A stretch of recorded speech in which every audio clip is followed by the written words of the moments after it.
அனைவருக்கும் வணக்கம். புத்தாண்டு நட்சத்திர பலன்கள் 2026 வர இருக்கிற இந்த 2026ஆம் வருடம் நம்மளுடைய நட்சத்திரங்களுக்கு எந்த மாதிரியான சிறப்பு பலன்களை தரப்போகுது, அடுத்த 365 நாட்கள் ஒரு வருடம் நம்மளுடைய நட்சத்திரத்துக்கு எந்த மாதிரியான ஒரு வேவ் லென்த்தான பலன்களை கொடுக்க போகுது அப்படிங்கறத அந்த பதிவுல கம்ப்ளீட்டா பார்க்கலாம். மேலும் பதிவுல நான் நிறைய விஷயத்தை கம்ப்ளீட்டா எக்ஸ்பிளைன் பண்ணியிருக்கேன். அது மட்டும் இல்லாம பதிவை நான் வந்து 7 செக்மெண்டா பிரிச்சிருக்கேன். வித் டைம் லைனோட இருக்கு. டிஸ்கிரிப்ஷன்ல டைம் லைன் கொடுத்திருக்கேன். உங்களுக்கு எந்த பகுதியை பார்க்கணுமோ அதை மட்டும் நீங்க பார்த்துக்கலாம். 7 செக்மெண்டா பிரிச்சிருக்கேன்னு சொன்னேன். அது என்னென்ன அப்படின்னு பார்க்கும்போது ஃபர்ஸ்ட் ஃபேமிலி, அடுத்தது உத்தியோகம் தொழில், அடுத்தது பொருளாதாரம் கடன் சார்ந்த விஷயம், அடுத்து காதல் திருமணம் திருமண வாழ்க்கை திருமண முயற்சி இது சார்ந்த விஷயம், அதன் பிறகு குழந்தை பாகியம் பிள்ளைகள் சம்பந்தப்பட்ட விஷயம், அதன் பிறகு மாணவர்கள், அப்புறம் ஆரோக்கியம், இப்படி A to Z எல்லாத்தையும் நான் கவர் பண்ணி எடுத்துட்டு போயிருக்கேன். பதிவை முழுமையா பாருங்க. வீடியோட எண்டிங்ல இந்த வருடத்துல நம்ம எந்த தெய்வத்தை வணங்குறது வழிபடுறது சிறப்பு, மேலும் சிம்பிளா நம்ம என்ன பரிகாரம் செய்யலாம், இந்த வருடத்தை செழுமைப்படுத்திக் கொள்றதுக்கு சிம்பிளா நம்ம என்ன பரிகாரம் செய்யலாம் அப்படிங்கறதையும் நான் கம்ப்ளீட்டா கவர் பண்ணியிருக்கேன். பதிவை முழுமையா பாருங்க. கண்டிப்பா உங்களுக்கு பயனுள்ள ஒரு பதிவா இருக்கும். மேலும் வீடியோவை ஸ்டார்ட் பண்றதுக்கு முன்னாடி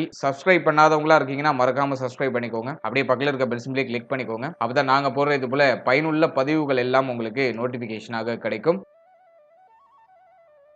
இப்போது ரிஷப ராசி கார்த்திகை நட்சத்திரக்காரர்களுக்கு இந்த புத்தாண்டு 2026ஆம் வருடம் எப்படி இருக்கு அப்படிங்கறத இப்போ நம்ம டீடைலா கிளியரா பார்க்கலாம். பலன்களை பார்க்கறதுக்கு முன்னாடி இந்த வருடத்துல பிளானட்டரி போர்ஷன்லாம் எப்படி இருக்கு அப்படிங்கறத ஃபர்ஸ்ட் டீடைலா நம்ம அனலைஸ் பண்ணலாம். இந்த வருடத்தை பொறுத்த வரைக்கும் நம்மளுடைய ராசி மற்றும் நம்மளுடைய நட்சத்திரத்துக்கு 2ஆம் இடத்துல குரு பகவானுடைய சஞ்சாரம் அப்படிங்கிறது இருக்கும். சுமார் ஒரு 3 மாத காலம் வந்து பார்த்தோன்னா குரு பகவான் 2ஆம் இடத்துல வக்ரத்துல டிராவல் பண்ணுவாரு. அதன் பிறகு வக்ர நிவர்த்தியாகி நேர்கதியில டிராவல் பண்ணுவாரு. மார்ச் 9க்கு மேல வக்ர நிவர்த்தி ஆயிடுவாரு. அப்புறம் ஜூன் மாதத்துல மிக முக்கியமான பயிற்சியாக பார்க்கக்கூடிய குரு பயிற்சி, கரெக்டா ஜூன் 1ஆம் தேதி குரு பயிற்சி நடக்கும். இந்த வருடத்துல என்ன ஒரு ஸ்பெஷல் அப்படின்னு நம்ம பார்த்தோம்னா, குரு 11 வருடம் கழித்து இந்த 2026ஆம் வருடத்துல உச்சமாக போறாரு. கடக வீட்டுல சஞ்சாரம் செய்ய போறாரு. அது வந்து இந்த வருடத்துல இருக்கக்கூடிய ஒரு ஹைலைட்டான ஒரு விஷயமா இருக்கு. எனவே ஜூன் 1ஆம் தேதி குரு பயிற்சி, குரு பகவான் நம்முடைய ராசிக்கு 2ஆம் இடத்துல இருந்து 3ஆம் இடத்துக்கு டிரான்ஸ்ட் ஆகி உச்சமாகிறாரு. அது இந்த வருடத்துல இருக்கக்கூடிய ஒரு விசேஷமான அமைப்பு அப்படின்னு நம்ம எடுத்துக்கலாம். அடுத்தது இந்த வருடத்துல 4ஆம் இடத்துல கேது, அர்த்தாஷ்டம கேதுன்னு நம்ம சொல்லுவோம். 4th ஹவுஸ்ல கேது இருக்கிறது அந்த அளவுக்கு அட்வைசபிள் இல்ல. அது இந்த வருடத்துல வந்து பார்த்தோம்னா டிசம்பர் வரைக்கும் இருக்கு. கேது பகவான் 4th ஹவுஸ்ல வந்து பார்த்தோம்னா டிசம்பர் 5ஆம் தேதி வரைக்கும் டிராவல் பண்ணுவார். அது இந்த வருடத்தோட எண்டிங்ல தான் பயிற்சி ஆகுறாரு. அதனால அதை பத்தி நம்ம பெருசா ஒரி பண்ணிக்க வேண்டாம். அடுத்து நம்ம பார்க்கிறது வந்து பார்த்தோம்னா ராகு. ராகு பகவான் வந்து நம்முடைய ராசி மற்றும் நம்முடைய நட்சத்திரத்துக்கு 10ஆம் இடம் அப்படின்னு சொல்லக்கூடிய ஜீவனஸ்தானத்துல டிராவல் பண்றாரு. ஜீவனஸ்தானத்துல ராகு இருக்கிறது ஒரு வகையில நல்லது. 10ல ஒரு பாவியாச்சு இருக்குன்னு சொல்லியிருக்காங்க. அதன் வகையில நல்லது. ஜூன் மாசம் வரைக்கும் குரு பார்வையில தான் ராகு இருப்பார். அதனால பெருசா ட்ரபிள் இல்ல. ஜூன் மாதத்துக்கு பிறகு, அதாவது ஜூன் 1ஆம் தேதி வந்து பார்த்தோம்னா குரு பயிற்சிக்கு பிறகு ராகு மேல அந்த குரு பார்வை மிஸ் ஆகும். அந்த டைமிங்ல ஏதாச்சும் ட்ரபிள் கொடுக்கலாம். பொதுவா டிசம்பர் 5 வரைக்கும் ராகு கேது ஓரளவுக்கு ஃபேவரா இருக்காங்க. ஆனா 4th ஹவுஸ்ல இருக்கிற கேது மட்டும் சில சமயங்கள்ல மன ரீதியான நிறைய தாக்கங்களை கொடுக்கும். அதை உங்களுக்கு நான் அடுத்து எக்ஸ்பிளைன் பண்றேன். அடுத்து நம்ம பார்க்கிறது 11ஆம் இடத்துல சனி, லாப சனி நடந்துட்டு இருக்கு. 11ஆம் இடத்து சனி வந்து ஒரு வகையில சிறப்பான ஒரு அமைப்பை தரக்கூடிய சனி தான். சனி பகவான் எந்த இடத்துல அமர்றது சிறப்பு அப்படின்னு நம்ம பார்த்தோம்னாக்கா 11ஆம் இடத்துல அமர்றது ஒரு உன்னதமான அமைப்பை கொடுத்துரும். அதன் வகையில லாப சனி நமக்கு ஒரு யோகத்தை செய்யறதுக்கு இந்த வருடத்துல காத்துட்டு இருக்கு. ரிஷபத்துக்கு வந்து பார்த்தோம்னா இந்த டைமிங்ல 4ஆம் இடத்துல இருக்கக்கூடிய கேது மட்டும் தான் கொஞ்சம் குற்றமான அமைப்பை செய்வார். மற்றபடி பிளானட்டரி பொசிஷன்லாம் நமக்கு வந்து ஆல்மோஸ்ட் ஃபேவரா தான் இருக்கு. அதே ஜூன் மாசத்துக்கு மேல, ஜூன் 1ஆம் தேதிக்கு மேல வந்து பார்த்தோம்னா குரு பார்வை சனி மேல பதிஞ்சிரும். எனவே சனி இன்னும் சுபத்துவம் அடைய போறாரு. எனவே சனி சம்பந்தப்பட்ட துறையில இருக்கிறவங்க, இரும்பு சார்ந்த துறையில இருக்கிறவங்களுக்கு அந்த டைமிங் வந்து ஒரு ஜாக்பெட் அடிக்கக்கூடிய ஒரு டைம் பீரியட்னு நம்ம சொல்லலாம். அந்த அளவுக்கு ஒரு ஏற்றமும் வளர்ச்சியும் கண்டிப்பா கொடுத்துரும். எனவே இந்த வருடத்தை பொறுத்த வரைக்கும் குரு பயிற்சி ஜூன் 1ஆம் தேதி இருக்கு. குரு வந்து 11 வருடம் கழித்து உச்சமாகிறாரு. அது ஒரு சிறப்பான ஒரு விஷயம். ராகு கேது பயிற்சிலாம் வந்து பார்த்தோம்னா டிசம்பர் 5ல தான், அது வருஷத்தோட கடைசி மாதத்துல வருது. சனி பயிற்சி இந்த வருடத்துல கிடையாது. அது ஒரு முக்கியமான பாயிண்டா இருக்கு. எனவே இந்த 4 வருட கிரகங்களை வச்சுதான் இந்த வருட பலன் அப்படிங்கிறது கணிக்கப்பட்டிருக்கு. இந்த வருட பலன்ல நம்ம மாத கிரகங்கள் எல்லாம் கணக்குல எடுத்துக்கல. மாத கிரகங்கள்லாம் நம்ம வந்து மாத பலன்ல கணக்குல எடுத்து சொல்லுவோம். இப்போ இந்த 2026ஆம் வருடம் எப்படி இருக்க போகுது அப்படிங்கறத இந்த 4 வருட கிரகங்களை வச்சு நம்ம பிரெடிக்ட் பண்ண போறோம். இப்போது பலன்களை செக்மெண்ட் வைஸா நம்ம டீடைலா பார்க்கலாம். முதலாவதா நம்மளுடைய ராசி மற்றும் நம்முடைய நட்சத்திரங்களுக்கு இந்த வருடத்துல ஃபேமிலி லைஃப் எப்படி இருக்க போகுது, குடும்ப வாழ்க்கை எப்படி இருக்க போகுது அப்படின்னு நம்ம பார்க்கும்போது 2ஆம் இடத்துல குரு மார்ச் மாசம் வரைக்கும் வக்ரத்துல இருப்பாரு. மார்ச் 9ஆம் தேதிக்கு பிறகு வக்ர நிவர்த்தி ஆகிறாரு. 9ஆம் இடத்துல எந்த பாவகிரகத்துடைய ஆதிக்கமும் இல்ல. எனவே 2ஆம் இடம் சுபத்துவமா தான் இருக்கு. பெருசா பாதிப்பான ஒரு நிலையில இல்ல. மார்ச் 9ஆம் தேதி வரைக்கும் ஃபேமிலி ரீதியா கொஞ்சம் ட்ரபிள் இருக்கிற மாதிரி ஃபீல் ஆகும். ஏன்னா குரு வக்ரத்துல இருக்காரு. எனவே குடும்பம் சார்ந்த வகையில நிறைய செலவு, ஃபேமிலி நிறைய கமிட்மெண்ட் இருக்கிற மாதிரி ஒரு ஃபீல் ஸ்டேபிள்னஸ் கொடுக்கும். குடும்பத்துல சில மாற்றங்களுக்கான அறிகுறிகள்லாம் தென்படும். ஒரு பிரஷரான அமைப்பு இருக்கும். மார்ச் 9 வரைக்கும் மட்டும். மார்ச் 9க்கு பிறகு குரு வக்ர நிவர்த்திக்கு பிறகு குடும்பத்துல நிறைய முக்கியமான மாற்றங்கள்லாம் நிகழ ஆரம்பிக்கும். 200% இது நிகழும். ஏன்னா குரு வந்து இப்போ பெயர்ச்சி ஆகக்கூடிய டைமிங்ல இருக்காரு. எனவே மார்ச்ல இருந்து ஜூன் 1ஆம் தேதிக்குள்ள வந்து பாத்தீங்கன்னா மிக முக்கியமான முயற்சிகள், முக்கியமான மாற்றங்கள் ஃபேமிலி ரீதியா கண்டிப்பா நடக்கும். குடும்பத்துல நிறைய சுபத்துவமான நிகழ்வுகள், சுபத்துவமான மாற்றங்கள்லாம் நிறைய நடக்கும். ஃபேமிலில இருந்து வந்த கலக்கமான சூழ்நிலை எல்லாம் குறைய ஆரம்பிக்கும். குடும்பத்துல இருந்து வந்த வாக்குவாதங்கள்லாம் குறைய ஆரம்பிக்கும். இப்போ வந்து பிரிந்த குடும்ப உறுப்பினர்கள்லாம் இப்போ ஒன்னு சேருவாங்க. ஒன்னு சேர்ந்து ஒரு சுப விசேஷம், சுப மாற்றத்திற்கான பேச்சுவார்த்தைகள்லாம் பண்ணுவீங்க. மங்களகரமான மாற்றங்களை இந்த வருடத்துல நடத்துறதுக்கான முயற்சிகளை செய்வீங்க. சோ அதெல்லாம் இந்த வருடத்துல நம்மளுடைய ராசி, நம்மளுடைய நட்சத்திரத்திற்கு ஒரு பாசிட்டிவான விஷயம். குடும்பத்துல கலை இழந்த நிலை இப்போ மாற போகுது. மீண்டும் குடும்ப உறுப்பினர்கள்லாம் ஒன்னு சேர்ந்து மகிழ்ச்சியா நாட்களை கழிக்கிறதுக்கான ஒரு ஏதுவான சூழ்நிலைகளை இந்த கிரக அமைப்பு கிரியேட் பண்ணி கொடுக்கும். அடுத்தது நம்ம பாக்குறது வந்து பாத்தீங்கன்னா 2ஆம் இடத்துல இருக்கக்கூடிய குரு தன சேர்க்கையை அதிகப்படுத்துவார். பொருளாதார ரீதியா நல்ல ஒரு அபிவிருத்தி. ஃபேமிலிக்கு தேவையான சுப விரய செலவுகளை கிரியேட் பண்ணுவார். குடும்பத்துக்கு தேவையான விஷயங்களை பார்த்து பார்த்து பண்ணுவீங்க. செலவு நிறைய இருக்கும், ஆனா அது சுப விரய செலவா இருக்கும். குடும்ப உறுப்பினர்களுடைய ஆதரவு கிடைக்கும். குடும்ப உறுப்பினர்களுடைய ஒத்துழைப்பு கிடைச்சிடும். நீங்க என்ன பிளான் பண்றீங்களோ அதுக்கு ஃபேமிலி மெம்பர்ஸ் சப்போர்ட் பண்ணுவாங்க. அதே போல இந்த நேரத்துல வீடு கட்ட ஸ்டார்ட் பண்றதுக்கான ஐடியா இருக்குன்னா அதை ஸ்டார்ட் பண்ணலாம். வீடு வாங்கணும், வீடு கட்டணுங்கிற ஆசை இருக்குன்னா அதை இந்த இடத்துல செயல்படுத்தலாம். அதுக்கு ஒரு நல்ல ஒரு குட் சைன் இருக்கு. இந்த நேரத்துல பேச்சால ஆதாயம் உண்டு. இனிமையாக பேசி உங்களுக்கு தேவையானதை சாதிச்சுப்பீங்க. சோ அது வந்து ஒரு பாசிட்டிவான ரிசல்ட் இருக்கு. குடும்பத்துல இருக்கக்கூடிய இந்த பொருளாதார ரீதியா இருக்கக்கூடிய சுமைகள்லாம் குறையும். ஃபேமிலில தன வளர்ச்சி சிறப்பா இருக்கும். குடும்ப உறுப்பினர்களுடைய ஆதரவு சிறப்பா இருக்கும். இதெல்லாம் நம்ம ஃபேமிலி ரீதியா இருக்கக்கூடிய ஒரு பாசிட்டிவான ரிசல்ட்டை நம்ம பார்க்கலாம். அதே போல 4ஆம் இடத்துல கேது இருக்கிறதுனால தாய் சம்பந்தப்பட்ட விஷயங்கள்ல கவனமா இருக்கணும். தாயாருடைய உடல் ஆரோக்கியம், மன ஆரோக்கியத்துல அதிக அக்கறை எடுத்துக்கிறது சிறப்பு. தாயாருடைய அந்த உறவு நிலையில சில விரிசல் அமைப்புகள் இருக்கலாம், அல்லது தாயாரோட ஒத்து போகாத அமைப்புகள் இருக்கலாம், அல்லது தாயாரை பிரிந்து இருக்க வேண்டிய சூழ்நிலைகள்லாம் இருக்கலாம். தொழில் ரீதியாகவோ உத்தியோக ரீதியாகவோ ஃபேமிலியை விட்டு பிரிஞ்சிருக்கிறது, தாயாரை விட்டு பிரிஞ்சிருக்கிறது, இது போன்ற சில சிம்டம்ஸ்லாம் வரும். எனவே தாய் சம்பந்தப்பட்ட விஷயங்கள்ல அக்கறை அதிகமா இருக்கணும். அடுத்தது மூத்த சகோதர சகோதரிகளோட கொஞ்சம் அனுசரிச்சு போய்க்கணும். குடும்ப உறுப்பினர்கள்ல மூத்த சகோதர சகோதரிகளோட கொஞ்சம் அனுசரிச்சு போய்க்கிறது சிறப்பு. நீண்ட நாள் பிரச்சனை, குழப்பங்கள் எல்லாம் சரியாகக்கூடிய ஒரு காலகட்டம் தான். இருந்தாலும் இந்த நேரத்துல கொஞ்சம் அனுசரிச்சு இனிமையான வார்த்தையில அதிகமா உபயோகப்படுத்தி நம்ம டிராவல் பண்றது ஒரு சிறப்பான ஒரு உத்வேகத்தையும் வளர்ச்சியும் நமக்கு கொடுத்துரும். மற்றபடி ஃபேமிலி ரீதியா பெருசா குழப்பங்கள் எதுவும் இல்ல. நேரில் சுப வளர்ச்சி, சுப மாற்றம் இந்த 2026ஆம் வருடத்துல நிச்சயமா ஃபேமிலி ரீதியா உண்டு.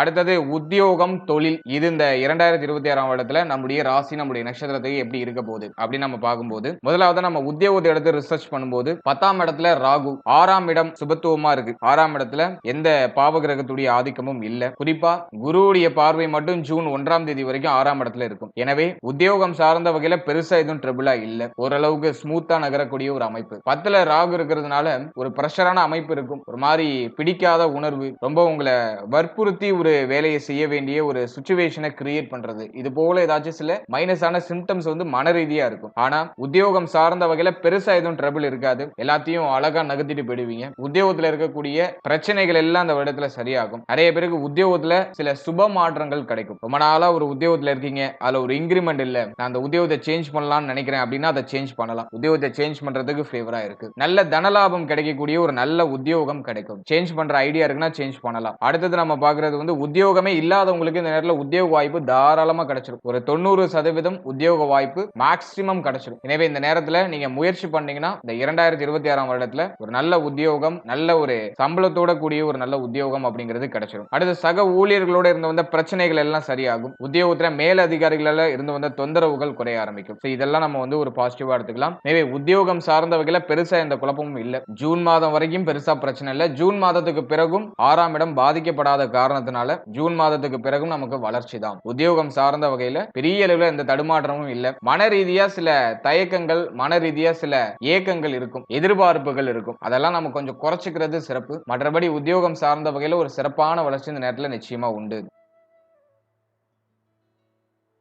அடுத்தது நம்ம பாக்குறது தொழில். தொழிலுக்கு இந்த 2026ஆம் வருடம் எப்படி இருக்க போகுது அப்படி நம்ம அனலைஸ் பண்ணும்போது 10ஆம் இடத்துல ராகு. நிறைய பேருக்கு வந்து பார்த்தோம்னா ஆல்ரெடி நினைச்ச மாதிரி தொழில் போகலங்கிற மாதிரியான ஒரு கம்ப்ளைண்ட் இருக்கும். 2025ஆம் வருடத்துல நிறைய பேருக்கு உத்தியோகம், தொழில்ல மாற்றங்கள் கண்டிப்பா ஏற்பட்டிருக்கும்.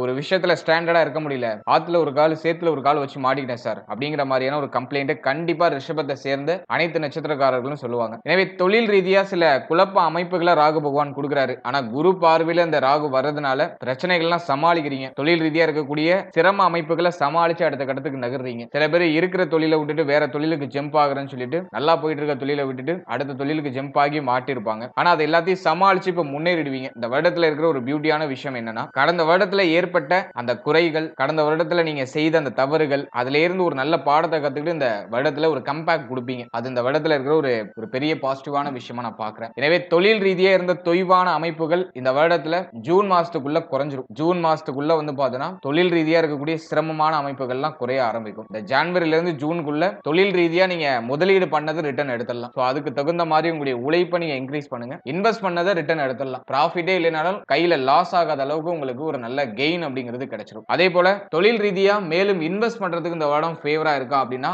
அதுக்கு ஃபேவரா இல்ல. இருக்கிறத நகர்த்துறதுக்கு ஃபேவரா இருக்கு. மேலும் புதிய இன்வெஸ்ட்மெண்ட்டை ஸ்டார்ட் பண்றதுக்கு இந்த வருடம் ஃபேவரா இல்ல. ஏன்னா 10ல இருக்கிற ராகு குழப்பத்தை கொடுக்கும். தொழில் ரீதியா சில சிரம அமைப்புகள், குழப்ப அமைப்புகளை கொடுக்கும். நமக்கு ஒத்து வராத தொழில போய் இன்வெஸ்ட் பண்றதுக்கான வழிவகைகளை கொடுக்கும். ஆசையை அதிகமா தூண்டும். அதிகமா இன்வெஸ்ட் பண்றோம், அதிகமா ப்ராஃபிட் பார்க்கிறோம் அப்படிங்கிற மாதிரியான ஆசைகளை தூண்டும். எனவே தொழில் ரீதியா அதிகமான முதலீடு செய்யறதை குறைச்சிக்கிறது நல்லது. அதுக்கு தொழிலே பண்ணாம இருக்கலாமா அப்படின்னாக்கா அப்படி நான் சொல்லல. பேசிக்கான இன்வெஸ்ட்மெண்ட் பண்ணுங்க. சின்ன லெவல்ல இன்வெஸ்ட் பண்ணி உங்களோட உழைப்பு அதிகமா கொடுத்து அதை இம்ப்ரூவ் பண்றதுக்கு ட்ரை பண்ணுங்க. அதிகமா இன்வெஸ்ட் பண்ணிட்டு உழைப்பை கம்மி பண்ணீங்கன்னா கண்டிப்பா அது ஒர்க் ஆகாது. எனவே மூன்றாவது நபரை நம்புறதை விட்டுட்டு நீங்களே ஸ்பாட்ல இறங்குங்க. ஒர்க் பண்ண ஸ்டார்ட் பண்ணுங்க. அது வந்து ஒரு பெஸ்டான ரிசல்ட் கொடுக்கும். இன்வெஸ்ட்மெண்ட்டுக்கு அட்வைசபிள் கிடையாது. குறிப்பா ஹை லெவல் இன்வெஸ்ட்மெண்ட்டுக்கு அட்வைசபிள் இல்ல. இன்ஃபேக்ட் உங்களுடைய ஜனனகால ஜாதகத்துல யோக தசை நடக்குதுன்னா நீங்க ரிஸ்க் எடுக்கலாம். அவயோக தசை நடக்குதுன்னா கண்டிப்பா அதுல இருந்து ஒதுங்கி இருக்கிறது நல்லது. அதே மாதிரி ஆல்ரெடி நீங்க பண்ணிட்டு இருக்க தொழில நகர்த்த முடியும். ஓரளவுக்கு ஸ்மூத்தா உங்களுக்கு ஃபேவரா அதை மாத்திக்கிறதுக்கான வாய்ப்புகளை இந்த வருடம் கண்டிப்பா ஏற்படுத்தி கொடுக்கும். அதுல மாற்றுக்கிறது இல்ல. சில சுமை அமைப்புகள் இருக்கும். ஆனா அதை சமாளிச்சு நகர்த்திட்டு வந்துருவீங்க. ஓவராலா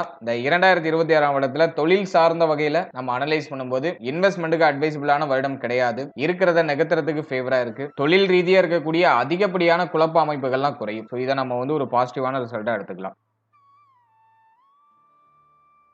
அடுத்தது பொருளாதாரம், கடன் சார்ந்த விஷயம். இதெல்லாம் இந்த 2026 வருடத்துல எப்படி இருக்க போகுது அப்படின்னு நம்ம பார்க்கும்போது 11ஆம் இடத்துல சனி பகவான், லாப சனி, அது நம்ம ஒரு சிறப்பா எடுத்துக்கலாம். 10ல இருக்கிற ராகுவும் ஓரளவுக்கு நமக்கு பொருளாதாரத்தை ஜெனரேட் பண்ணி கொடுக்கறதுக்கான சூழ்நிலைகளை ஏற்படுத்தி கொடுத்துருவாரு. 2ல இருக்கிற குரு மார்ச் வரைக்கும் வக்ரத்துல இருப்பாரு. மார்ச் 9 வரைக்கும். மார்ச்சுக்கு பிறகு வக்ர நிவர்த்தி ஆகிறாரு. சோ இந்த காம்பினேஷன்லாம் வச்சு பார்க்கும்போது மார்ச் 9 வரைக்கும் தன ரீதியா, பொருளாதார ரீதியா சில சிரம அமைப்புகள் இருக்கும். சில கடன் சுமை அமைப்புகளை இது காமிக்குது. ஆனா மார்ச்சுக்கு பிறகு எல்லாம் சரியாயிடும். பொருளாதார ரீதியா நல்ல இம்ப்ரூவ்மெண்ட் வந்துரும். தேவையான பொருளாதாரம் கைக்கு கிடைக்கும். ஆசைகளை நிறைவேற்றுறதுக்கு தேவையான சூழ்நிலைகள்லாம் அமைய ஆரம்பிச்சிடும். எண்ணங்கள் நிறைவேறக்கூடிய ஒரு வருடமா தான் இருக்கும். அதுல மாற்றுகிறதே கிடையாது. ஆனா மார்ச் வரைக்கும் பொருளாதார ரீதியா கொஞ்சம் டைட்டா இருக்கும். மார்ச் வரைக்கும் நம்ம இந்த பொருளாதார ரீதியா கொஞ்சம் மேனேஜ்மெண்ட்லாம் கொஞ்சம் சரியா பண்ணிக்கணும். கரெக்டா ஷெட்யூல் பண்ணி எல்லாத்தையும் பண்றது சிறப்பு. மார்ச்சுக்கு பிறகு பொருளாதார ரீதியா நல்ல ஏற்றம், நல்ல வளர்ச்சி கண்டிப்பா இருக்கும். லாப சனி கண்டிப்பா பொருளாதார ரீதியா ஒரு நல்ல ஆதார ஊற்று நமக்கு கொடுத்துரும். அது உத்தியோக ரீதியாகவோ தொழில் ரீதியாகவோ ஏதோ ஒரு வகையில நல்ல ப்ராஃபிட் கிடைச்சிடும். சம்பள உயர்வு, பதவி உயர்வு இதெல்லாம் எதிர்பார்த்துட்டு இருக்கீங்கன்னா அதெல்லாம் அந்த வருடத்துல கிடைக்கும். மோஸ்ட்லி நிறைய பேருக்கு பொருளாதார ரீதியா நல்ல ஏற்றத்தை தரக்கூடிய ஒரு வருடமா தான் இருக்கும். அடுத்தது நம்ம பார்க்கிறது வந்து பார்த்தோம்னா கடன் சார்ந்த விஷயம். 6ஆம் இடம் பெருசா பாதிக்கப்படல. கடன் பிரச்சனை இருக்குன்னா அந்த கடனை கட்டி முடிக்கிறதுக்கான முயற்சிகளை செய்வீங்க. கடன் தொந்தரவுல இருந்து வெளில வரதுக்கு ட்ரை பண்ணுவீங்க. இந்த வருடத்துல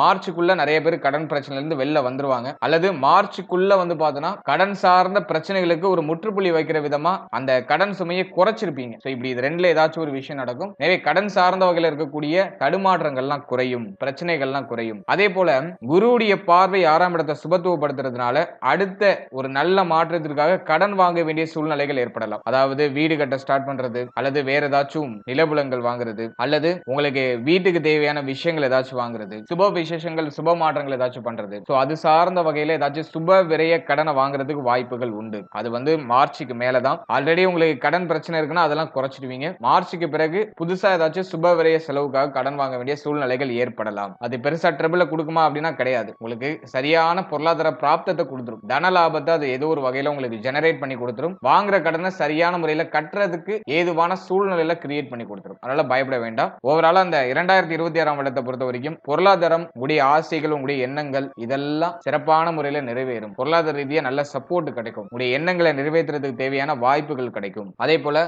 குருவுடைய பார்வை 6ஆம் இடத்துல சுபத்துவப்படுத்துறதுனால பழைய கடனை முடிச்சு புதிய கடனை வாங்குறதுக்கு ஐடியா பண்ணுவீங்க. இது சார்ந்த வகையில சில சுப மாற்றங்கள் உண்டு.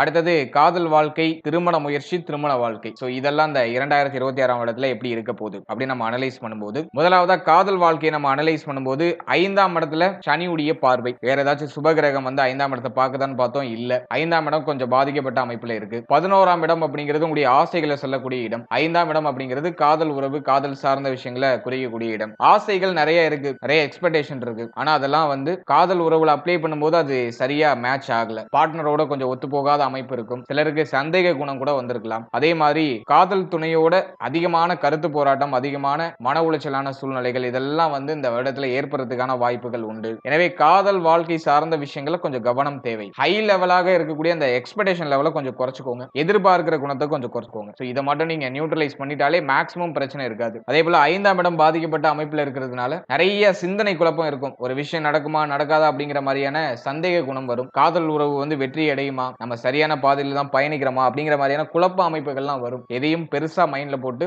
யோசிக்காம மைண்ட் ரிலாக்ஸா வச்சு டிராவல் பண்றது சிறப்பு. அதே மாதிரி வாக்குவாதங்கள் ஏதாச்சும் வருதுன்னா அதை கொஞ்சம் அவாய்ட் பண்றதுக்கு ட்ரை பண்றது சிறப்பு. எனவே 5ஆம் இடம் வீக்கா இருக்கு. காதல் உறவு சார்ந்த விஷயங்கள கொஞ்சம் கவனம் தேவை.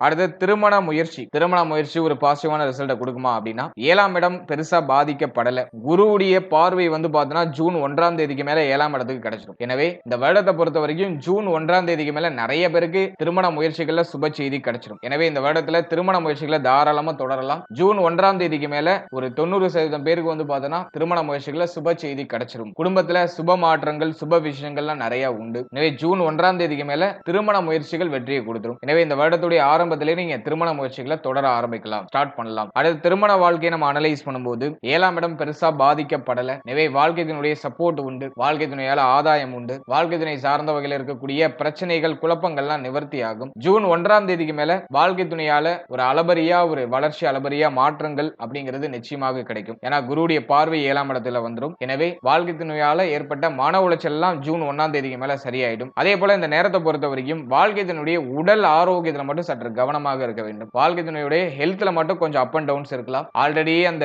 சூழ்நிலைகள் அப்படிங்கிறது இருந்திருக்கலாம். 2025லயே வந்து பாத்தீங்கன்னா வாழ்க்கை துணையை விட்டு பிரிஞ்சு இருக்கிறது, அதாவது தொழில் ரீதியாக, உத்தியோக ரீதியாக வாழ்க்கை துணையை விட்டு பிரிஞ்சு இருக்க வேண்டிய சூழ்நிலை, அல்லது வாழ்க்கை துணைக்கு ஹெல்த் ரீதியாக ஏதாச்சும் ட்ரபிள் வந்துட்டு போயிருக்கிறது. இதெல்லாம் 2025லயே இருந்திருக்கும். 2026ஆம் வருடத்திலையும் சனி பகவான் நகரல. சனியுடைய பார்வை 8ஆம் இடத்துல இருக்கு. இப்போ ஒரு பிளஸ் ஆன விஷயம் என்னன்னா, குருவுடைய பார்வை நமக்கு 7ஆம் இடத்துக்கு வருது. எனவே வாழ்க்கை துணைக்கு ஏற்றம் அப்படிங்கறது இது காமிக்குது. இருப்பினும் வாழ்க்கையினுடைய உடல் ஆரோக்கியத்துல மட்டும் கொஞ்சம் எக்ஸ்ட்ரா கேர் எடுத்துக்கிறது நல்லது. மற்றபடி திருமண வாழ்க்கையை பொறுத்த வரைக்கும் பெரிய அளவுல பிரச்சனையோ குழப்பங்களோ இல்ல. திருமண வாழ்க்கையில ஒரு சுபத்துவமான வளர்ச்சி உண்டு. சின்ன சின்ன இயற்கையான கருத்து போராட்டங்கள் வெளிப்படும். அதான பெருசா உங்களுக்கு பாதிப்புகளை கொடுக்கிறாரு. அடுத்தது குழந்தை பாக்கியம், பிள்ளைகள் சம்பந்தப்பட்ட விஷயம். இதெல்லாம் இந்த 2026ஆம் வருடத்துல எப்படி இருக்க போகுது அப்படி நம்ம பார்க்கும்போது, முதலாவதா குழந்தை பாக்கியத்தை நம்ம அனலைஸ் பண்ணும்போது 5ஆம் இடத்துல சனியுடைய பார்வை, குருவுடைய பார்வை 9ஆம் இடத்துல பதியக்கூடிய ஒரு அமைப்பு. நீங்க முதல் குழந்தைக்கு முயற்சி பண்றீங்கன்னா அதுல சில தடை தாமத அமைப்புகள் இருக்கும். இப்பதான் ஃபர்ஸ்ட் குழந்தைக்காக நீங்க ட்ரை பண்ணிட்டு இருக்கீங்க அப்படின்னா அதுல சில தடை தாமத அமைப்புகள் இருக்கும். சில மருத்துவ செலவுகளுக்கு பிறகு மருத்துவருடைய ஆலோசனைப்படி நீங்க செயல்படும் போது சுப செய்திகள் மிக விரைவாக கிடைக்கும். ஏன்னா 5ஆம் இடத்துல சனி பார்வை இருக்கும்போது புத்திர பாகியத்தை தாமதப்படுத்தும், வேற ஒண்ணும் கிடையாது. எனவே இந்த வருடத்தை பொறுத்த வரைக்கும் முதல் குழந்தைக்கு நீங்க முயற்சி பண்றீங்கன்னா புத்திர பாகியம் தாமதப்பட்டு கிடைக்கும், ஆனா கிடைக்கும். எனவே ஒரு சிலருக்கு மருத்துவ செலவு அல்லது மருத்துவ பரிசோதனைக்கு பிறகு சுப செய்திகள் மிக விரைவாக கிடைக்கும். எனவே குழந்தை பாகியத்துல தடை தாமதத்தோட சுப செய்தி உண்டு. அதுவே நீங்க இரண்டாவது குழந்தைக்கு ட்ரை பண்றீங்க, செகண்ட் பேபிக்கு நீங்க ட்ரை பண்றீங்க அப்படின்னாக்கா சுப செய்தி மிக விரைவாக கிடைச்சிடும். ஏன்னா குருவுடைய பார்வை 9ஆம் இடத்துல பதியுது. அதுவும் ஜூன் 1ஆம் தேதிக்கு மேல சுப செய்திகள் கிடைக்கும். ஏன் அப்படின்னாக்கா குரு வந்து உச்சமாகி 7ஆம் இடத்தையும் 9ஆம் இடத்தையும் பார்த்துருவாரு. எனவே செகண்ட் பேபிக்கு நீங்க ட்ரை பண்றீங்க, இரண்டாவது குழந்தைக்கு முயற்சி பண்றீங்கன்னா சுப செய்தி மிக விரைவாக கிடைக்கும். குறிப்பா ஜூன் 1ஆம் தேதிக்கு மேல இந்த சுப செய்தி கிடைக்கும். முதல் குழந்தைக்கு ட்ரை பண்ணிட்டு இருக்கீங்கன்னா சில தடை தாமத அமைப்புகளுக்கு பிறகு, சில மருத்துவ செலவுகளுக்கு பிறகு சுப செய்திகள் கிடைச்சிடும். எனவே குழந்தை பாக்கியம் பாசிட்டிவான ரிசல்ட் தான் கொடுக்குது. அடுத்தது நம்ம பார்க்கிறது வந்து பார்த்தோம்னா பிள்ளைகள் சம்பந்தப்பட்ட விஷயம். பிள்ளைகளுக்கு ஏதாச்சும் சுப மாற்றம் பண்றது, பிள்ளைகள் சார்ந்த வகையில இருக்க குழப்பங்கள்லாம் நிவர்த்தி ஆகுமா அப்படிங்கிற கேள்விக்கான பதில நம்ம பார்க்கும்போது 5ஆம் இடத்துல சனியுடைய பார்வை, ஆல்ரெடி பிள்ளை பிள்ளைகளால சில மன உளைச்சல்லாம் ஏற்பட்டிருக்கலாம். பிள்ளைகள் பற்றிய கவலைகள் அதிகமா இருக்கலாம். மன ரீதியா நிறைய தாக்கங்கள் இருக்கும். பிள்ளைகளுக்கு ஒரு நல்ல எதிர்காலம் அமையுமா? பிள்ளைகளுக்கு சுப விசேஷம் எப்போ நடக்கும்? அப்படிங்கிற மாதிரியான சில கேள்விகள்லாம் மனசுல ஓடிட்டே இருக்கும். இப்போ வந்து அர்த்தாஷ்டம கேது நடந்துகிட்டு இருக்கு. 4ஆம் இடத்துல கேது. அது மன ரீதியான தாக்கங்களை காமிக்குது. 5ஆம் இடமும் பாதிக்கப்பட்ட அமைப்புல இருக்கு. சனியுடைய ஆதிக்கத்துல 5ஆம் இடம் இருக்கு. எனவே பிள்ளைகளோட கொஞ்சம் அனுசரிச்சு போய்க்கணும். பிள்ளைகளுடைய உறவு நிலைகள்ல சில குழப்ப அமைப்புகள் இருக்கலாம். அல்லது பிள்ளைகளை விட்டு பிரிஞ்சு இருக்கிறதுக்கு வாய்ப்பு இருக்குன்னா அதை யூஸ் பண்ணிக்கிறது சிறப்பு. பிள்ளைகளுக்கு கல்வி ரீதியாகவோ அல்லது உத்தியோக ரீதியாகவோ கொஞ்சம் பிரிஞ்சு இருக்கிறதுக்கான சூழ்நிலைகள் கிடைக்குதுன்னா அதை யூஸ் பண்ணிக்கிறது சிறப்பு. நேரத்துல பிள்ளைகளோட அதிகமா நம்ம டைம் ஸ்பெண்ட் பண்ணோம்னாக்கா அது பிள்ளைகளுடைய உறவு நிலைகள்ல சில விரிசல் அமைப்புகளையோ அல்லது சில ஏக்க அமைப்புகளையோ கொடுக்கறதுக்கு வாய்ப்பு உண்டு. எனவே சனி பார்வை 5ஆம் இடத்துல இருக்கிறதுனால பிள்ளைகளுடைய உறவு நிலையில கொஞ்சம் அக்கறை எடுத்துக்கிறது நல்லது. அடிக்கடி வாக்குவாதம் வரும். பிள்ளைகளால சில மன வருத்தங்கள் வந்துட்டு போகும். பிள்ளைகளுடைய எதிர்காலம் பற்றிய கவலைகள் வந்துட்டு போகும். அதெல்லாம் நம்ம கொஞ்சம் குறைச்சுக்கணும். 4ஆம் இடத்துல இருக்கிற கேது மன ரீதியான சில தாக்கங்களை கொடுக்கும். அதை நம்ம கொஞ்சம் கண்ட்ரோல் பண்றதுக்கு ட்ரை பண்றது நல்லது. ஆன்மீகம் அல்லது தியானம் இதெல்லாம் நம்ம மேற்கொண்டு நம்ம இதை வந்து நம்ம கண்ட்ரோல்டா வச்சுக்கிறது நல்லது. அதே போல இந்த நேரத்துல வந்து பார்த்தோம்னா பிள்ளைகளுக்கு சுப விசேஷம் தள்ளி தள்ளி போற மாதிரியே ஒரு ஃபீலை கொடுக்கும். நான் ரொம்ப நாளா என் பிள்ளைக்கு வந்து ஒரு திருமணம் பண்ணணும்னு ஆசைப்படுறேன். அதுக்கான முயற்சிகள் பண்றோம். ஒரு சுப செய்தி கிடைக்க மாட்டேங்குது அப்படிங்கிற மாதிரியான கவலை நிறைய பேரண்ட்ஸுக்கு இருக்கும். அல்லது பிள்ளைகளுக்கு அவருடைய வயதுக்கு தகுந்த ஒரு சுப நிகழ்வு பண்ணணும்னு ஆசைப்படுறோம். ஆனா அது தள்ளி தள்ளி போகுது அப்படிங்கிற மாதிரியான ஒரு ஏக்க குணங்களை இந்த காலகட்டம் கொடுக்கும். ஆனா இந்த வருடத்துல முயற்சிகளை செய்யுங்க. சில தடை தாமதத்துக்கு பிறகு சுப செய்திகள் கிடைக்கும். ஏன்னா சனி பார்வை 5ல இருக்கிற வரைக்கும் பார்த்தோம்னா நீங்க சொல்றது உங்க பிள்ளைக்கு ஒத்து வராது, உங்க பிள்ளைகள் சொல்றது உங்களுக்கு ஒத்து வராது. இப்படி ஒரு மாதிரி கொஞ்சம் முரண்பாடான அமைப்புகள் இருக்கும். சனி பயிற்சிக்கு பிறகுதான் இது வந்து நியூட்ரலைஸ் ஆக ஆரம்பிக்கும். இப்போதைக்கு கொஞ்சம் ஏற்றத்தாழ்வுகள் இருக்கும். ஆனா முயற்சி பண்ணாக்கா சுப செய்திகளோட நம்ம அடுத்த கட்டத்துக்கு நம்ம பயணிக்க முடியும். இந்த தடை தாமதம் குழப்பங்களுக்கு பிறகு பிள்ளைகளுக்கு சுப விசேஷம் சுப நிகழ்வுகள்லாம் சிறப்பான முறையில் நடக்க ஆரம்பிக்கும். ஆனா குழப்ப அமைப்புகள் கண்டிப்பா இருக்கும். அதனால உங்க மனசை நீங்க வந்து ரொம்ப போட்டு அலட்டிக்காம இருக்கிறது சிறப்பு. நான் இருக்கிறத இருக்கிற மாதிரி சொன்னாதான் உங்களுக்கு ஒரு தெளிவான ஐடியாலஜி கிடைக்கும். அதனாலதான் நான் என்ன இருக்கோ அதை அப்படியே ஓப்பனா சொல்லிடுறேன். சில குழப்ப அமைப்பு இருக்கு, சில பிரச்சனையான அமைப்புகள் இருக்கு அப்படிங்கிறதுனால அதை நீங்க மைண்ட்ல ஏத்திக்கிட்டு ரொம்ப பிரஷர் பண்ணிக்க கூடாது. என்ன இருக்குன்னு சொல்றனோ அதை ஜஸ்ட் நீங்க அப்படியே உள்வாங்கிட்டு அதுக்கு தகுந்தாற் போல உங்களுடைய மனநிலையை மாத்திக்கோங்க. இந்த நேரத்துல கொஞ்சம் குழப்ப அமைப்பு இருக்கா, சரி ஓகே, ரொம்ப நம்ம பிரஷர் பண்ண வேண்டாம், நம்ம ரிலாக்ஸா பார்ப்போம், நடக்கிறப்போ நடக்கட்டும் அப்படிங்கிற மாதிரி உங்க மைண்டை ரிலாக்ஸ் பண்ணிக்கிறது நல்லது. ஆல்ரெடி இருக்கிற பிரஷர்ல இப்ப நான் சொல்றதையும் கூடுதலா ஏத்திக்கிட்டு ரொம்ப பிரஷர் பண்ணிக்க கூடாது உங்க மைண்டை. சொல்ல வரதை சரியா புரிஞ்சுக்கிட்டு அதுக்கு தகுந்த மாதிரி உங்களை நீங்க மாடிஃபை பண்ணிக்கிறது நல்லது. எனவே பிள்ளைகளுக்கு உள்ள சுப விசேஷங்கள் சில தடை தாமதங்களுக்கு பிறகு நடக்க ஆரம்பிக்கும். பிள்ளைகளுடைய உறவு நிலை, பிள்ளைகளுடைய உடல் ஆரோக்கியம் சார்ந்த விஷயம் இதெல்லாம் கொஞ்சம் கூடுதல் அக்கறையோடு இருக்கிறது சிறப்பு. பிள்ளைகளை விட்டு பிரிஞ்சு இருக்கிறதுக்கு வாய்ப்பு இருந்தா அதை யூஸ் பண்ணிக்கிறது சிறப்பு. அடுத்த பூர்வீகம், பூர்வீக சொத்து இதெல்லாம் ஏதாச்சும் வில்லங்க அமைப்புகள் இருக்கும். ஏன்னா சனி பார்வையில் 5ஆம் இடம் அப்படிங்கிறது அமர்ந்திருக்கு. பூர்வீக சொத்தை அனுபவிக்க முடியாத சூழ்நிலை, பூர்வீகத்தை விட்டு வெளியேற வேண்டிய சூழ்நிலை, இது போன்ற சூழ்நிலைகள் ஏற்படலாம். மோஸ்ட்லி நிறைய பேர் இந்த நேரத்தில் பூர்வீகத்தை விட்டு வெளியேறி இருப்பாங்க. கல்விக்காகவோ தொழிலுக்காகவோ உத்தியோகத்துக்காகவோ பூர்வீகத்தை விட்டு வெளியேற வேண்டிய சூழ்நிலைகள் ஏற்பட்டிருக்கலாம். சனி பார்வை 5ஆம் இடத்துல இருக்கிறதுனால பூர்வீகம் ரீதியா ஏதாச்சும் சொத்து பிரச்சனை இருக்கு, வில்லங்க பிரச்சனை இருக்கு அப்படின்னா அதெல்லாம் இந்த நேரத்துல பெருசுப்படுத்தாம கொஞ்சம் அமர்த்தி போடுறது நல்லது. அட்லீஸ்ட் இந்த ராகு கேது பயிற்சி வரைக்குமாச்சும் கொஞ்சம் நம்ம அமர்த்தி போடுறது நல்லது. இந்த வருடம் பூர்வீக சொத்தை பிரிக்கிறது, பூர்வீக சொத்து சார்ந்த வகையில இருக்கக்கூடிய பிரச்சனைகளை முடிவுக்கு கொண்டு வருது, இதெல்லாம் பாசிட்டிவா இல்ல. கொஞ்சம் பொறுமையா செயல்படுறது சிறப்பு. அடுத்தது மாணவ மாணவிகளுக்கு இந்த 2026ஆம் வருடம் எப்படி இருக்க போகுது அப்படின்னு நம்ம அனலைஸ் பண்ணும்போது 4ஆம் இடத்துல கேது, கல்வி ஸ்தானம் சொல்லக்கூடிய வித்யா ஸ்தானத்துல கேது, அது அந்த அளவுக்கு சிறப்பு இல்ல. 9ஆம் இடத்துல குரு பார்வை இந்த வருடத்துடைய செகண்ட் ஹாஃப் ஜூன் 1க்கு பிறகு கிடைச்சிடும். எனவே இந்த வருடத்தை பொறுத்த வரைக்கும் மாணவ மாணவிகளுக்கு கல்வி சார்ந்த வகையில சில பிரஷரான அமைப்புகள் உண்டு. படிப்புல கவனம் அப்படிங்கிறது ரொம்ப குறைவா தான் இருக்கும். படிக்கவே முடியல, ஒரு போக்கஸ்டா இருக்க முடியல, கவனச்சிதறல் அதிகமா இருக்கு, படிக்கிறதெல்லாம் மறந்து போகுது, ஒரு மாதிரி பிரஷரான அமைப்பா இருக்கு. குறிப்பா வந்து உயர்கல்வி படிக்கக்கூடிய மாணவ மாணவிகளுக்கு அதிகமான பிரஷரான அமைப்பு இருக்கும், கூடுதலான அழுத்த நிலைகள் இருக்கும். ஏன்னா கேது நாள்ல இருக்கும்போது மன ரீதியா மன உளைச்சலை கொடுக்கும். மனசுல ஒரு அமைதி இருக்காது, தெளிவா ஒரு விஷயத்தை படிக்க முடியாது, ஒரு விஷயத்துல போக்கஸ்டா இருக்க முடியாது. இது போன்ற பாதிப்புகள் மாணவ மாணவிகளை எட்டி பார்க்க வாய்ப்புகள் உண்டு. நல்லா படிக்கிற மாணவ மாணவிகள் கூட இந்த டைமிங்ல கொஞ்சம் ரொம்ப ஸ்லோவா டிராவல் பண்ற மாதிரியே ஒரு ஃபீல்னஸ் கொடுத்துரும். எனவே இந்த வருடத்தை பொறுத்த வரைக்கும் மாணவ மாணவிகளுக்கு ஒரு நல்ல ரெமெடி எதுனா நல்லா மெடிடேஷன் பண்ணுங்க. காலையில எந்திரிச்சு நல்லா மெடிடேஷன் பண்ணி பண்ணிட்டு படிக்க ஸ்டார்ட் பண்ணுங்க. ஓவரா தேவையில்லாத விஷயங்கள், தேவையில்லாத குப்பைகளை மைண்ட்ல ஏத்திக்காம ரிலாக்ஸா டிராவல் பண்ணுங்க. மைண்ட நீங்க இந்த நேரத்துல கொஞ்சம் காம் டவுனா வச்சுக்கணும். மனசு ரொம்ப அலைப்பாயும். தேவையில்லாத விஷயங்கள் மேலலாம் கவனம் அப்படிங்கிறது சிதற ஆரம்பிக்கும். எனவே அதெல்லாம் நம்ம ஒருமுகப்படுத்தி நம்ம படிப்பு மேல கவனம் செலுத்தும் போது மிகப்பெரிய வெற்றியை இந்த நேரத்தில் நிச்சயமா நம்மளால அடைய முடியும். 4ஆம் இடத்துல கேது இருக்கிறதுனால ஸ்டூடெண்ட்ஸ் வந்து மாணவிகளை பொறுத்த வரைக்கும் மன ரீதியாக சில கொஞ்சம் கவனம் எடுத்துக்கணும். அதே போல உடல் ரீதியாக சில கவனம் எடுத்துக்கணும். ஒன்னு கல்வி ரீதியா உடல் ஆரோக்கியம் பாதிக்கப்படும் போது சரியா கவனம் செலுத்த முடியாம போலாம். அல்லது தேவையில்லாத சிந்தனைக்குள்ள நம்ம ஆட்கொள்ளும் போது இந்த படிப்பு சார்ந்த விஷயங்கள் நம்மளை விட்டு கொஞ்சம் டிஸ்டன்ஸ் ஆகிறதுக்கு வாய்ப்பு இருக்கு. எனவே மாணவிகள் நல்லா மெடிடேஷன் பண்ணிட்டு படிக்க ஸ்டார்ட் பண்ணுங்க. அது வந்து உங்களுக்கு இன்னும் ஒரு கூடுதலான ஒரு பவரை கொடுக்கும். மற்றபடி இந்த நேரத்துல விநாயகர் வழிபாடு சிறப்பு. ஸ்டூடெண்ட்ஸ் நான் ரெமெடி கடைசியா சொல்றேன். ஸ்டூடெண்ட்ஸ்க்கு நம்ம பார்க்கும்போது விநாயகர் வழிபாடு சிறப்பு. ஏன்னா கேது 4th ஹவுஸ்ல இருக்கிறதுனால விநாயகரை நல்லா இறுக்கமா பிடிச்சுக்கோங்க. தினமும் தோப்புக்காரனை போடுங்க. அதெல்லாம் உங்க மைண்ட் நல்லா ரெஃப்ரெஷ் பண்ணிவிடும். விநாயகர் வழிபாடை நீங்க தொடர்ச்சியா நீங்க செய்து வரும்போது கல்வி ரீதியா இருக்கக்கூடிய தடை தாமதங்கள் விலகி படிப்புல ஒரு கவனமும் ஒரு ஏற்றமும் நிச்சயமாக கிடைக்கும். அடுத்தது உடல் ஆரோக்கியம் இந்த வருடத்துல எப்படி இருக்க போகுது அப்படின்னு நம்ம அனலைஸ் பண்ணும்போது இந்த 2026ஆம் வருடத்தை பொறுத்த வரைக்கும் உடல் ஆரோக்கியம் பாதிக்கப்பட போகுது அப்படின்னு சொல்றதை விட மன ஆரோக்கியம் வெகுவா பாதிக்கப்பட போகுது அப்படின்னு நம்ம சொல்லலாம். ஆல்ரெடி மன ரீதியா நிம்மதி இல்ல. ரிஷபத்துடைய நட்சத்திரங்களுக்கு ஒரு 80% பீப்புளுக்கு வந்து பாத்தீங்கன்னா மன ரீதியா ஒரு நிம்மதியான அமைப்பு இல்ல. ஏன்னா அர்த்தாசிரம கேது மன ரீதியா நிறைய ஏக்கத்தை கொடுத்துருது. 2025லயே வந்து நிறைய பேருக்கு மன நிம்மதியை இழந்த சூழ்நிலைகள் அதிகபட்சமா ஏற்பட்டிருக்கும். இல்லைன்னு சொல்றதுக்கு யாருமே இருக்க முடியாது. ஏன்னா அர்த்தாசிரம கேது மன ரீதியா தான் அதிகமான தாக்கத்தை கொடுக்கும். உடல் ரீதியா பாதிக்கப்பட்டவர்களை விட மன ரீதியா பாதிக்கப்பட்டவங்க தான் அதிக பேர் இருப்பாங்க. இந்த வருடத்தை பொறுத்த வரைக்கும் எல்லாத்துக்கும் வந்து ஒரு ரெமெடி கிடைச்சிரும். எல்லாத்தையும் வந்து தாங்கி அடுத்த கட்டத்துக்கு போறதுக்கான ஒரு வலிமை கிடைச்சிரும். எனவே உடல் ஆரோக்கியம் அப்படிங்கறத விட மன ஆரோக்கியத்துக்கு அதிக முக்கியத்துவம் கொடுங்க. நிறைய மெடிடேஷன் பண்ணுங்க. மைண்ட வந்து கொஞ்சம் ரிலாக்ஸா வச்சுக்கோங்க. எதையும் ஓவரா திங்க் பண்ணாதீங்க. சனி பார்வை ஜென்மத்துல இருக்கு. எனவே ஓவரா திங்க் பண்ற ஒரு சூழ்நிலை ஏற்படும். அதே மாதிரி சரியான டயத்துக்கு சாப்பிட முடியாது, சரியான டயத்துக்கு தூங்க முடியாது, நேரம் கடந்து தூங்குவோம். சம்பந்தம் இல்லாத நேரத்துல தூங்குறது, சம்பந்தம் இல்லாத நேரத்துல கிளம்புறது, நேரம் கடந்து சாப்பிடுறது, காலையில உள்ள சாப்பாடை மதியானம் சாப்பிடுறது, மதியானம் உள்ள சாப்பாடை வந்து அடுத்த நாள் காலையில சாப்பிடுறது, இப்படி வந்து ரொட்டீன்லாம் அப்படி கண்ணா பின்னான்னு செதறி கிடக்கும். அதெல்லாம் வந்து பார்த்தோம்னாக்கா ஒரு குற்றமான அமைப்பு. எனவே இந்த காலகட்டத்தை பொறுத்த வரைக்கும் உங்களுடைய ஷெட்யூலை வந்து கரெக்டா ப்ராப்பரா மெயின்டைன் பண்றதுக்கு ட்ரை பண்ணுங்க. டயத்துக்கு சாப்பிடுங்க, டயத்துக்கு தூங்குங்க. உடைய ரெகுலர் ரொட்டீனை வந்து ப்ராப்பரா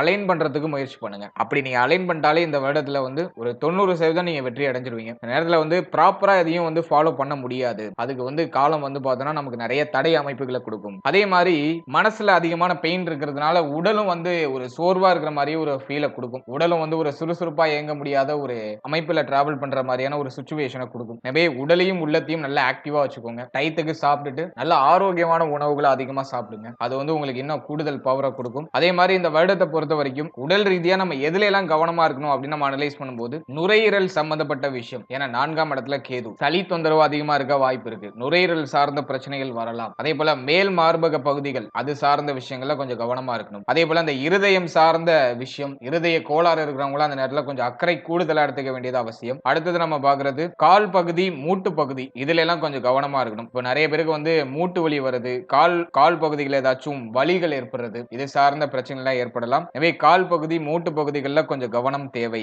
அடுத்தது 8ஆம் இடத்துல சனி பகவானுடைய பார்வை இருக்கிறதுனால கழிவு நீக்க உறுப்புகள் நம்முடைய பிரைவேட் பார்ட்ல எல்லாம் கொஞ்சம் கவனம் எடுத்துக்கிறது சிறப்பு. இந்த பகுதிகளில் மட்டும் இந்த வருடத்துல கொஞ்சம் உடல் ஆரோக்கியம் சார்ந்த விஷயங்களை அக்கறை எடுத்துக்கிறது சிறப்பு. மற்ற விஷயங்கள்லாம் பெருசா பாதிக்கப்படல. இந்த வருடத்தை பொறுத்த வரைக்கும் முக்கியமா உடல் ஆரோக்கியத்தை தாண்டி மன ஆரோக்கியத்துக்கு கூடுதல் முக்கியத்துவம் கொடுக்க வேண்டியது அவசியம். அதுக்கு நல்லா மெடிடேஷன் பண்ணுங்க. மைண்டை கொஞ்சம் ரிலாக்ஸா வச்சுட்டு டிராவல் பண்றதுக்கு முயற்சி பண்ணுங்க. ஆரோக்கியமான உணவுகள் எடுத்துக்கோங்க. அதிகமா பச்சை காய்கறிகள் எடுத்துக்கோங்க. அது உங்களுக்கு ஒரு சிறப்பான முன்னேற்றத்தை உடல் ஆரோக்கிய ரீதியாகவும் மன ஆரோக்கிய ரீதியாகவும் சிறப்பான முறையில் கொடுக்கும். அடுத்தது இந்த வருடத்துல ஏதாச்சும் பரிகாரம் செய்ய வேண்டுமா? இந்த 2026ஆம் வருடத்துல எந்த தெய்வத்தை வழிபடுறது சிறப்பு, பிராக்டிக்கலா என்ன பரிகாரம் பண்ணலாம் அப்படின்னு நம்ம அனலைஸ் பண்ணும்போது கேது 4th ஹவுஸ்ல இருக்கிறதுனால விநாயகர் வழிபாடு ஒரு ஏற்றத்தை கொடுக்கும். பிள்ளையார்பட்டி போயிட்டு வரதுக்கு வாய்ப்பு கிடைச்சா ஒரு வாட்டி போயிட்டு வந்துருங்க. விநாயக பகவானை நல்லா இறுக்கமா பிடிச்சுக்கோங்க. விநாயகர் வழிபாடு உங்களுக்கு கண்டிப்பாக இந்த வருடத்துல நல்ல சப்போர்ட் பண்ணும். அடுத்தது இந்த வருடத்தை பொறுத்த வரைக்கும் சிவ பகவானுடைய வழிபாடு, சிவ வழிபாடு சிறப்பு, விஷ்ணு வழிபாடு சிறப்பு. ஏன்னா குரு உச்சமாகிற வருடம். எனவே விஷ்ணு வழிபாடு சிறப்பு, வெங்கடாஜலபதியை வழிபட்டு வருவதும் சிறப்பு. தெய்வ வழிபாடு அப்படின்னு நம்ம எடுத்துக்கும் போது ஃபர்ஸ்ட் கேது விநாயகர் வழிபாடு, அதன் பிறகு சிவபகவான வழிபடுறது சிறப்பு உத்தமம், அதன் பிறகு விஷ்ணு வழிபாடு, மேலும் வெங்கடாஜலபதி வழிபாடு. இதெல்லாம் வந்து ஒரு நல்ல ஏற்றத்தை நமக்கு கொடுக்கும். அடுத்து பிராக்டிகலா ஏதாச்சும் பரிகாரம் பண்ணலாமா அப்படின்னு நம்ம பார்க்கும்போது உணவு தானம் அதிகமா பண்றது சிறப்பு. அதே போல வந்து ஏழை எளிய மாணவ மாணவிகளுக்கு உங்களால முடிஞ்ச உதவி, ஏன்னா 4ஆம் இடம் பாதிக்கப்பட்ட அமைப்புல இருக்கிறதுனால படிக்க கஷ்டப்படக்கூடிய மாணவ மாணவிகளுக்கு ஏதோ நோட்டு புத்தகம் அல்லது அவங்களுடைய கல்வி சார்ந்த வகையில் ஏதாச்சும் செலவு செய்யறது, இப்படி ஏதாச்சும் உங்களால முடிஞ்ச சின்ன உதவிகளை பண்ணலாம். கேது அப்படின்னா செயல்பட இயலாதவர்கள் அப்படின்னு அர்த்தம். அதுக்கு நம்ம முக்கியமா சனியை தான் எடுப்போம். இருந்தாலும் கேதுவும் வந்து ஒரு விதத்துல காரக கிரகம். எனவே சுத்தமா இயங்க முடியாதவர்கள், தன்னுடைய செயல்பாடுகளை தானே பார்த்து கொள்ள முடியாதவர்களுக்கு உங்களால முடிஞ்ச சின்ன உதவி ஏதோ ஒரு விதத்துல நீங்க செய்யலாம். முக்கியமா உணவு தானம் செய்யறது சிறப்பு. அதே போல வந்து விநாயகருடைய கோவில்ல, பிள்ளையார் கோவில்ல ஏதாச்சும் உணவு தானம் பண்றாங்கன்னா அதுல நீங்க போய் பங்கு கொள்றது சிறப்பு. உணவு தானம் பண்ணும்போது ஒண்ணு நீங்க அதுக்கு அமௌண்ட் கொடுத்து நீங்களும் சேர்ந்து செய்யலாம், அல்லது உணவு பரிமாறுறது சிறப்பு. இந்த இடத்துல நீங்க போய் நின்று மற்றவர்களுக்கு உணவு பரிமாறுறது சிறப்பு. இது போன்ற சின்ன சின்ன பரிகாரங்களை செய்யுங்க. முக்கியமா உணவு தானம், நீங்க தெய்வ வழிபாடு செய்யலனாலும் பரவாயில்ல, உணவு தானம். அதே போல வந்து இந்த நேரத்துல படிக்க இயலாதவர்கள், அதாவது வந்து படிக்கிறதுக்கு ஆர்வம் இருக்கு ஆனா நான் வந்து சிரமப்படுறேன், என்னால படிக்க முடியல, எனக்கு வந்து பொருளாதார பிரச்சனையா இருக்கு அப்படின்னு சொல்றவங்களுக்கு உங்களால முடிஞ்ச சின்ன உதவியை செய்து அவர்களை இம்ப்ரூவ் பண்றதுக்கு ட்ரை பண்ணுங்க. அது உங்களுக்கு ஒரு நல்ல முன்னேற்றத்தை கொடுக்கும். இந்த சின்ன சின்ன விஷயங்களை செய்யும் பொழுது இந்த வருடத்துல நமக்கு ஏற்படக்கூடிய தேவையில்லாத பிரச்சனைகள் எல்லாமே ஆட்டோமேட்டிக்கா குறைய ஆரம்பிக்கும். முக்கியமா இந்த வருடத்துல மெடிடேஷன் கண்டிப்பா பண்ணணும். ஏன்னா வந்து ஜென்மஸ்தானம் 4ஆம் இடம் பாதிக்கப்பட்ட அமைப்புல இருக்கிறதுனால நல்லா மெடிடேஷன் பண்ணுங்க, நிறைய மூச்சு பயிற்சி பண்ணுங்க. எந்த ஏஜ் கேட்டகரினரா இருந்தாலும் சரி, நீங்க வந்து இளம் வயதினரா இருந்தாலும் சரி, மிடில் ஏஜ் மேனா இருந்தாலும் சரி, அல்லது சீனியர் சிட்டிசன்ஸா இருந்தாலும் சரி, எல்லாருமே மூச்சு பயிற்சி, நல்ல மெடிடேஷன் இதெல்லாம் பண்றது சிறப்பு. இதெல்லாம் நம்ம பண்ணிட்டு வரும்போது இந்த வருடத்துல சுப மாற்றம், சுப வளர்ச்சி கண்டிப்பா இருக்கும். வாழ்த்துக்கள். இப்போ நீங்க இது வரைக்கும் பார்த்தது ஒரு கோச்சார பலன், ஒரு வருடத்துக்கான வருட பலனை நம்ம வருட கிரகங்களின் அடிப்படையில் நம்ம ஒரு ரிசர்ச் பண்ணி நம்ம கொடுத்திருக்கோம். இது வந்து ஒரு பொதுவான கோச்சார பலன். இதுல சில மாற்றங்கள் சிலருக்கு மட்டும் ஏற்படுறதுக்கு வாய்ப்பு உண்டு. அதாவது உடைய ஜனனகால ஜாதகத்துல தசா புக்திகளின் அடிப்படையில தான் வந்து பலன்கள் விதிகள் அப்படிங்கிறது உங்களுக்கு விதிக்கப்படும். கோச்சாரம் வந்து அப்படியே மைல்டா சின்ன சின்ன சேஞ்சஸ் பண்ணும், அவ்வளவுதான். மற்றபடி வந்து பார்த்தோன்னா ஒரு 80% வந்து உங்களுடைய தசா புக்தி அந்தரம் உங்களுடைய சுய ஜாதகம் தான் பேசும். ஒரு 20% சில சேஞ்சஸ், சில மாற்றங்களை கோச்சாரத்தால செய்ய முடியும். எனவே உங்களுடைய ஜனனகால ஜாதகத்தை உங்களுடைய குடும்ப ஜோதிடத்தை கொடுத்து ஒரு வாட்டி தெளிவா அனலைஸ் பண்ணிக்கோங்க. உங்களுக்கு யோக தசை நடக்குதா, அவயோக தசை நடக்குதா அப்படிங்கறத ஒரு வாட்டி செக் பண்ணிட்டு அதோட இந்த கோச்சாரத்தை எடுத்து நீங்க சூப்பர் கம்போஸ் பண்ணும்போது ஒரு சுப பலன்கள், ஒரு தெளிவான பலன்கள் அப்படிங்கிறது உங்களுக்கு கிடைக்கும். குறிப்பா நம்ம சொல்லணும்னா யோக தசை நடக்கிறவங்களுக்கு கோச்சாரத்துல எவ்வளவுதான் நெகட்டிவான ப்ரெடிக்ஷன் வந்தாலும் மேக்சிமம் அவங்களுக்கு பாசிட்டிவா தான் நடக்கும். அவயோக தசை நடக்கிறவங்களுக்கு கோச்சாரத்துல எவ்வளவு பாசிட்டிவா சொன்னாலும், எவ்வளவு பாசிட்டிவான ப்ரெடிக்ஷன் வந்தாலும் ஒரு 50% பார்த்தா உங்களுக்கு நெகட்டிவா நடக்கிறது வாய்ப்பு இருக்கு. எனவே யோக தசையா அவயோக தசையா அப்படிங்கறத கொஞ்சம் செக் பண்ணிட்டு அதன் பிறகு இந்த கோச்சாரத்தை நீங்க எடுத்து சூப்பர் கம்போஸ் பண்ணும்போது உங்களுக்கு தெளிவான ஒரு பலன், ஒரு தெளிவான ஒரு ஐடியா உங்களுக்கு கிடைச்சிடும். மேலும் நம்மளுடைய சேனல்ல இதுக்கு முன்னாடி சூரியன், சந்திரன், செவ்வாய், புதன், குரு, சுக்கிரன், சனி, ராகு, கேது இந்த கிரகங்கள் எல்லாம் 12 பாவத்துல எங்க இருந்தா யோகம், எங்க இருந்தா அவயோகம் அப்படிங்கிற ஒரு பேசிக்கான ஒரு ஜெனரல் அவேர்னஸ் ஒரு வீடியோ ஆல்ரெடி ரிலீஸ் பண்ணிருக்கோம். அது ஆல்ரெடி நல்ல சக்சஸ்ஃபுல்லா ரன் ஆயிட்டு இருக்கு. சோ அந்த பதிவை நீங்க பார்க்கலைனா டிஸ்கிரிப்ஷன்ல லிங்க் நான் கொடுத்திருக்கேன். சோ அதை நீங்க வந்து ஒரு வாட்டி செக் பண்ணி பாருங்க. உங்க ஜாதகத்துல இந்த நவகிரகங்கள் எங்க அமர்ந்திருக்கு அப்படிங்கறத ஒரு வாட்டி பார்த்துட்டு அந்த அமர்ந்த வீட்டுக்கு என்ன பலனை இந்த கிரகங்கள் செய்யும் அப்படிங்கறத நான் அந்த பதிவுல சொல்லியிருப்பேன். சோ டைம் இருக்கும்போது அந்த பதிவும் ஒரு வாட்டி செக் பண்ணி பார்த்துட்டு உங்களோட ஃபீட்பேக்கை கமெண்ட் செக்ஷன்ல சொல்லுங்க. மேலும் நம்மளுடைய சேனல்ல இதுக்கு முன்னாடி 12 ராசி, 12 லக்னம், 27 நட்சத்திரம் இதுக்கான ஒரு பொது பலன், வாழ்க்கை பலன் அப்படிங்கிற ஒரு செக்மெண்ட்ல நம்ம கிளியரா 12 ராசி, 12 லக்னம், 27 நட்சத்திரத்துக்கான பொது பலனை நம்ம கிளியரா ரிலீஸ் பண்ணிருக்கோம். அந்த பதிவுல நீங்க என்ன பார்க்கலனா அந்த பதிவுலையும் ஒரு வாட்டி செக் பண்ணி பாருங்க. அந்த பதிவை பார்க்கும்போது உங்களை பற்றிய, உங்களுடைய வாழ்க்கை பற்றிய ஒரு தெளிவு, ஒரு புரிதல் உங்களுக்கு கம்ப்ளீட்டா கிடைக்கும். சோ அதுவும் உங்களுக்கு கண்டிப்பா யூஸ்ஃபுல்லா இருக்கும். அதுக்கான லிங்க் டிஸ்கிரிப்ஷன்ல இருக்கு. டைம் இருக்கும்போது அதையும் செக் பண்ணி பார்த்துட்டு உங்களுடைய ஃபீட்பேக்கை சொல்லுங்க. மேலும் இந்த பதிவு பற்றிய உங்களுடைய கருத்து என்ன அப்படிங்கறத மறக்காம கமெண்ட் செக்ஷன்ல உங்களுடைய ஃபீட்பேக்கை கொடுத்துட்டு போங்க. மேலும் இந்த 2026ஆம் வருடம் அனைவருக்கும் மிக சிறப்பாக, மகிழ்ச்சியாக, நல்ல முன்னேற்றம் நிறைந்த ஒரு வருடமாக இருக்க இறைவனை பிரார்த்தனை செய்து இந்த பதிவை நான் நிறைவு செய்றேன். மேலும் இது போல இன்னொரு இன்ஃபர்மேட்டிவான பதிவுல உங்களை சந்திக்கிறேன். அது வரைக்கும் மிக்க நன்றி. And finally very limited time. So be cool, stay happy, stay healthy and enjoy. வாழ்த்துக்கள்.